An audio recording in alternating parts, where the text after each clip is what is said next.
तुम्ही केमिकलमध्ये जीवाणू टाकतील ते मरून जातील. त्याला योग्य वातावरण, योग्य ओलावा, योग्य मॉइश्चर आणि योग्य त्याचं. गुरुदेव डेरे बोल अनुभवाची आधी केली मग सांगितले. माझ्याकडे सध्या एक ॲपल बोर आहे आणि मी त्याच्यावर बायो फर्टिलायझरचा प्रयोग केला. आधी केले मग सांगितले. जीवाणू खत, जैविक ऑर्गॅनिक ज्याला म्हणता येईल ते, गोमूत्र, शेण, मुतारी, गोळ, अमुक तमुक जे असेल ते केला. चांगले रिझल्ट मिळाले, रासायनिकपेक्षा चांगले रिझल्ट मिळाले. मग असं वाटलं एवढा प्रचंड खर्च रासायनिक खताचा का करायचा, आणि तो बंद केला आणि फक्त जैविक मी स्वतः तयार करतो.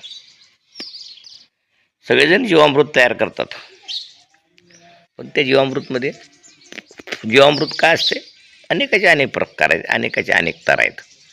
पण खरं जीवामृतमध्ये काय आहे तर जीवाणूंचं अमृत म्हणजे जीवामृत, म्हणजे जीवाणूला लागणारं खाद्य हे जीवामृत. जीवाणूला लागणारं खाद्य, आपण जीवाणूला लागणारं खाद्य जमिनीत टाकतोय, पण आपल्या जमिनीत ते जीवाणू आहेत का? मग ते कोणते जीवाणू? तर आपल्या पिकाला, जमिनीला लागणारे, जमिनीचं आरोग्य सुधारणारे अनेक प्रकारचे जीवाणू आहेत. त्यातल्या काही प्रकारच्याचा आज विचार करू, काही प्रकारचा परवा, 1-2-3 व्हिडिओ होतील. एका व्हिडिओमध्ये हा विषय संपणार नाही. तर आपल्या जमिनीला किंवा आपल्या पिकाला लागतं काय याचा पहिला आपला अभ्यास करूया. NPK मुख्य द्रव्य, नायट्रोजन, फॉस्फरस, पोटॅश ही मुख्य द्रव्य लागतात. त्याच्यानंतर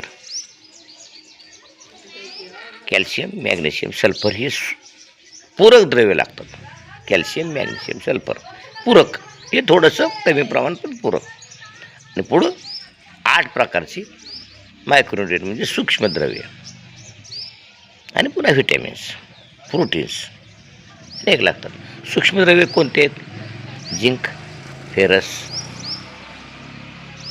मॉलिब्डेनम, बोरॉन, मॅंगनीज, कॉपर हे 8 द्रव्ये सूक्ष्म लागतात.